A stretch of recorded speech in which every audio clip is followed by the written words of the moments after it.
Everyone, मैं Joy Rai. Welcome to my channel Shiv Shakti tarot 777।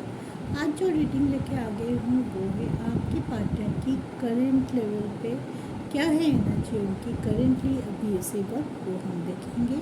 ये collective reading है, इस रीडिंग को इसी के हिसाब से देखिए। जितना रिजोनेट करता है उसको छोड़ दीजिए, जितना नहीं कर रहा है उसको यहीं पे छोड़ सकते हैं आप उस एनर्जी। तो चलिए, कल न्यू मून था तो ये स्पेशल रीडिंग है कि आफ्टर न्यू मून आपके पार्टनर किस एनर्जी में है, कैसे हो सकता है उसका नेक्स्ट मूव, क्या सोच रहे हैं, वहीं पे हम इस रीडिंग पे देखेंगे वो सारे। तो चलिए, on a very positive note देखते हैं आपके पार्टनर की कलेक्टिव लेवल पे current feelings after new moon energy. Okay,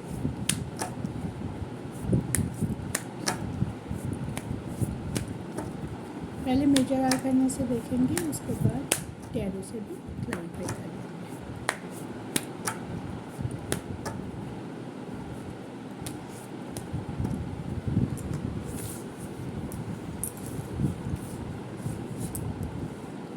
Devil, High Priestess, Fool, Remote, the World, and Hermit.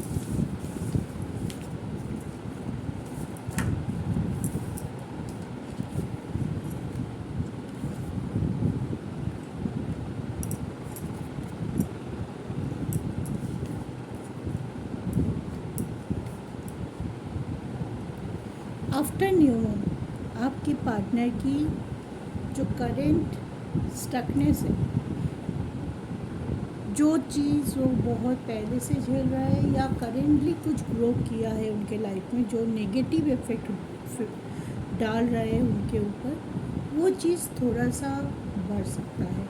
जैसे कि आपके पार्टनर और आपके बीच अगर थर्ड पार्टी कंडीशन है, ठीक है, किसी भी तरह का थर्ड पार्टी कंडीशन अगर है आप दोनों के बीच, तो वो चीज़ आप लोगों की रिलेशनशिप में कोई ना कोई किसी न किसी तरीके से कोई स्टकनेस ले आ सकेंगे, लेके आएंगे आपके पार्टनर या आपके तरफ से। अगर कोई ऐसे पर्सन है जो चला गया था या आप पहले उनके साथ रिलेशनशिप पे थे लेकिन वो चला गया था, बहुत दिन हो गया आपके लाइफ से वो चला गया था, लेकिन वो फिर से आके कोई गड़बड़ कर सकता है, ठीक है। लेकिन वो जितना भी गड़बड़ करने की कोशिश करे, आपके पर्सन की माइंड उनकी तरफ उतना अट्रैक्ट नहीं होगा। बहुत ज़्यादा अपने आप को बैलेंस कर रहा है आपके पर्सन, बहुत इंट्यूशन पावर और इंटेलिजेंट पावर आपके पर्सन के बड़ा हुआ है इस टाइम, ठीक है। कुछ भी डिसीजन लेने से पहले, कुछ भी करने से पहले क्विक थिंग तो आपके पर्सन नहीं करने वाले हैं। बहुत कुछ अच्छे से सोचेंगे, क्लेवरली बोलते हैं ना, जो क्लेवरली मूव लेना वो करेंगे।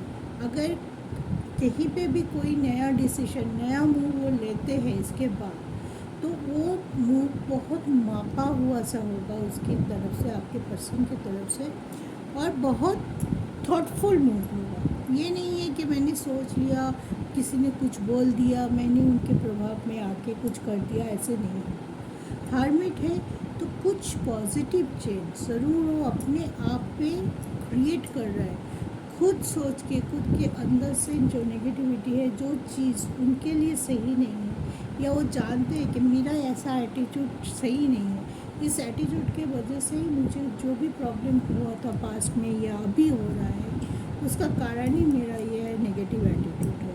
तो उसको चेंज करने की कोशिश करेगा। द वर्ल्ड का कार्ड है, कुछ ज़रूर क्रिएटिव करने की कोशिश करेगा।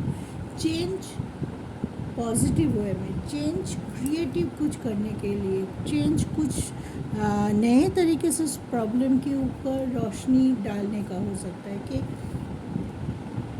जो भी कारण है स्टकनेस का, जो वो नहीं आके बोल रहा है, आपको कमिटमेंट देना नहीं चाहता है या दे नहीं पा रहा है, जो भी है, तो वो अभी ऐसे करेंगे कि नहीं, चलो मैं पहले कुछ करके देखती हूँ, अगर ये मेरा सही दाव पड़ गया तो मैं इसको लेके आगे बढ़ूँगा या बढ़ूँगी, ठीक है। बहुत कुछ चीज़ें वो बोलने भी वाला है अपने थर्ड पार्टी से। मे बी अपने जो पॉइंट ऑफ व्यू है वो रखेंगे अपने थर्ड पार्टी के सामने और बोलेंगे कि नहीं, मुझे ऐसा ही करना था। मैंने बहुत सोचा, बहुत समझा, चीज़ों को बैलेंस किया, मेरे इमोशन और प्रैक्टिकल साइड को मैंने बैलेंस किया, ठीक है। उसके बाद मैं कोई डिसीजन लिया, ठीक है। देखते हैं टैरो से डेविल क्यों आया है।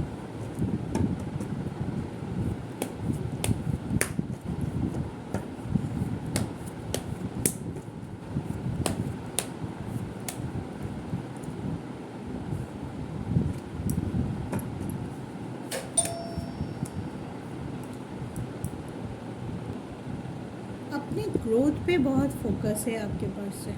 रिलेशनशिप में तभी वो कोई पॉजिटिविटी ला पाएंगे जब वो अपनी खुद के ऊपर ग्रोथ करेंगे। खुद के अंदर जो नेगेटिविटी है, खुद की जो गलत आदतें है, जिसके वजह से जब भी में भी आपसे झगड़ा होना, मिसअंडरस्टैंडिंग होना, अपने रिलेशनशिप के बीच में ईगो को लाना, तो उस चीज़ से वो खुद ही परेशान है और वो चाहते हैं कि उस चीज़ की मैं सही से बैलेंस करूं, ताकि मुझे आगे जब भी बढ़ूं बार बार यही चीज़ मेरे पाँव की बेड़ी आनी है, ठीक है।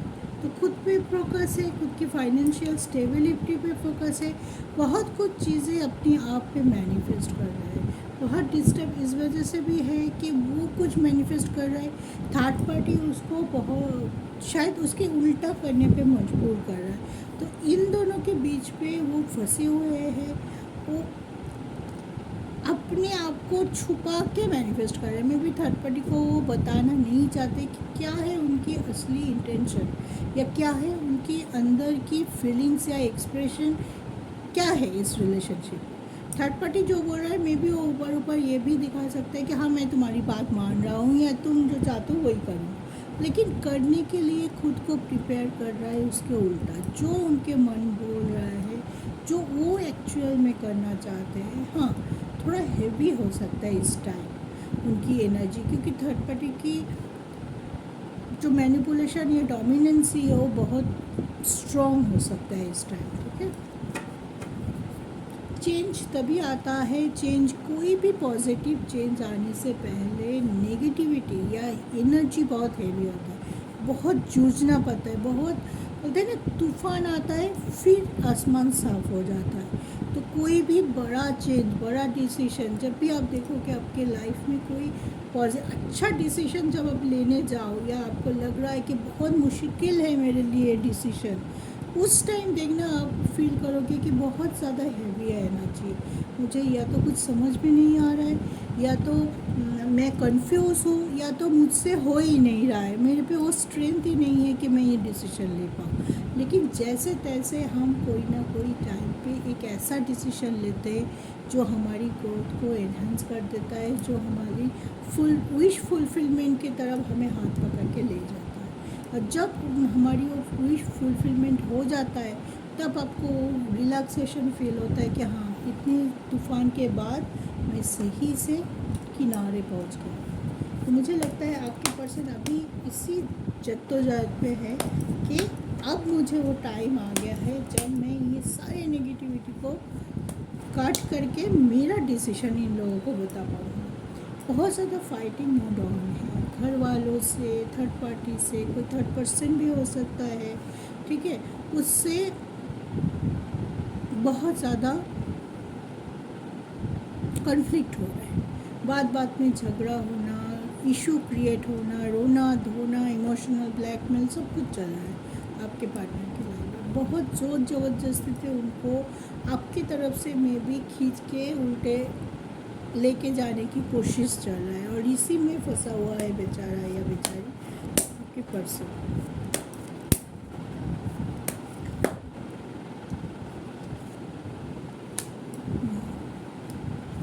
इमोशनली बहुत वीक फील भी कर रहा है, इमोशनली आपको याद कर रहा है कि इस टाइम आपका साथ है, आपका साथ नहीं। अगर ये स्टकनेस आपकी तरफ से, तो आपके पर्सन ये भी सोच सकता है कि इस टाइम मैं आपका साथ नहीं दे पा रहा हूँ या दे पा रही हूँ, इतना दूर हूँ, थर्ड पार्टी के वजह से बात नहीं हो रहा है, हम दूर हो चुके हैं, मिसअंडरस्टैंडिंग क्रिएट हो चुका है, ब्रेकअप के बारे में सोच रहे हैं, रिश्ता ख़त्म करने के बारे में सोच रहे हैं, फिर भी उनको ये लगता है कि हम दोनों जुड़े हुए हैं, हमें किसी न किसी तरीके से इस सिचुएशन से बाहर ज़रूर आना चाहिए और आपको हेल्प करने की भी कोशिश कर सकता है। अगर स्टकनेस आपकी तरफ से है या आप उसको हेल्प कर सकते हैं, तो ये वाइस वर्सा है, इसको ऐसे ही देख लीजिए। स्टकनेस जिसकी तरफ से है, दूसरा पार्टनर उसको ज़रूर हेल्प कीजिए। जैसे भी नया शुरुआत तब भी हो पाएगा जब आप एक दूसरे की ट्रस्ट के साथ हाथ पकड़े रहोगे, ठीक है। यहाँ पे बहुत ज़्यादा ट्रस्ट इशू भी क्रिएट हो सकता है, तो थोड़ा सा इस एनर्जी में आप लोगों को समझने की बहुत ज़्यादा ज़रूरत है। कोई भी सिचुएशन हो, कोई भी सिनेरियो आपके सामने आए जिस पे आपकी ट्रस्ट हिल जाए या ट्रस्ट इशू शुरू हो जाए आपके पार्टनर को लेके, तो कोई भी डिसीजन तभी उस मोमेंट में मत लीजिएगा। दिस इज़ अ सजेशन, थोड़ा सा रुक जाइए, चीज़ों को थोड़ा डीपली एनालाइज कीजिए। ऊपर ऊपर देख के कोई काम, कोई डिसीजन ना हो, डीपली एनालाइज कीजिए, अपनी इंटेलिजेंस को लगाइए, चीज़ों को बोलते हैं ना प्रूफ के साथ देखिए कि वो ये बोल रहा है क्या सही में ये है।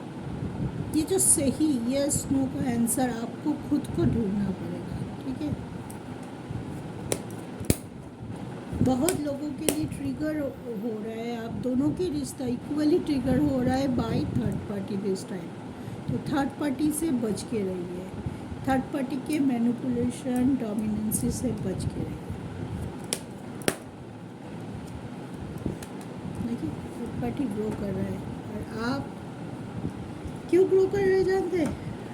थर्ड पार्टी इसी वजह से ग्रो कर रहा है क्योंकि किसी न किसी तरीके से आपने उनको अपनी जो वीक पॉइंट है ना वो थमा दिया है। आपके पर्सन का अगर ये पोजीशन है तो उसने अपना वीक पॉइंट थमा दिया। अगर फैमिली है तो फैमिली जानता है कि उनके लिए उनका फैमिली कहाँ स्टैंड करता है, तो उस चीज़ को इमोशनल ब्लैकमेल के थ्रू इमोशनली उनको वीक करके वो अपना काम निकालने की कोशिश कर रहे हैं। अगर फाइनेंस है तो फाइनेंस पे अगर उसको लॉस हुआ है तो वो अभी सोच रहा है कि मैं पहले इसका कर देखूं या रिलेशनशिप को देखूं।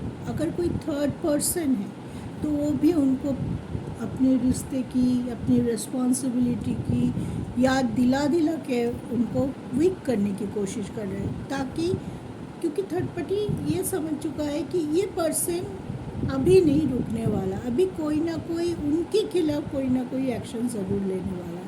तो अभी वो चाहता है कि लास्ट में आके अब मेरे पास और कोई दाव बचा नहीं है तो लास्ट दाव में मार दो, लास्ट ये कोशिश करके देख ली, इसको इमोशनली वीक करके देख लेते हो, इसके ऊपर प्रेशराइजेशन बना के देख लेते हो ताकि ये अपने डिसीजन लेने से चूक जाए। समझ रहे हैं ना? तो इस टाइम आप हो, आपके पर्सन हो, बहुत केयरफुल रहने की ज़रूरत है आपको।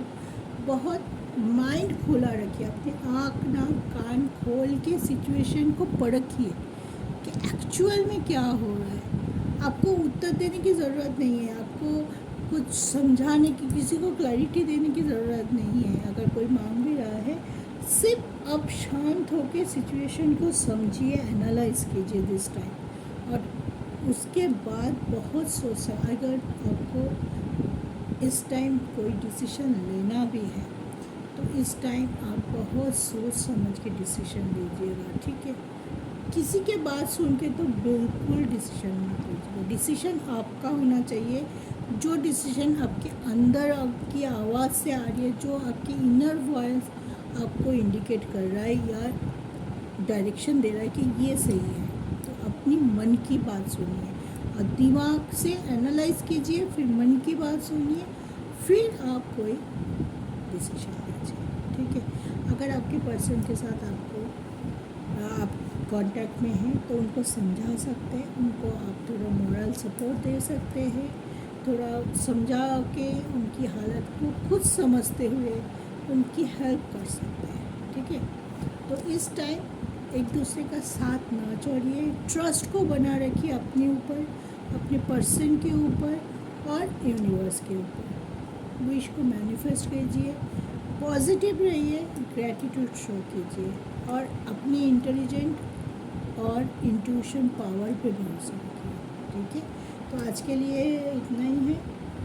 विश करती हूँ ये एनर्जी जल्दी ख़त्म हो और आप दोनों के लाइफ में वो खुशियाँ जो आप डिज़र्व करते हैं एक दूसरे के लिए वो वापस आ जाए। खुश रहिए, सुखी रहिए, टेंशन मत लीजिए, सब सही होगा अगर आपकी अप्रोच आप सही रख पाए तो। आज के लिए इतना ही। Thank you.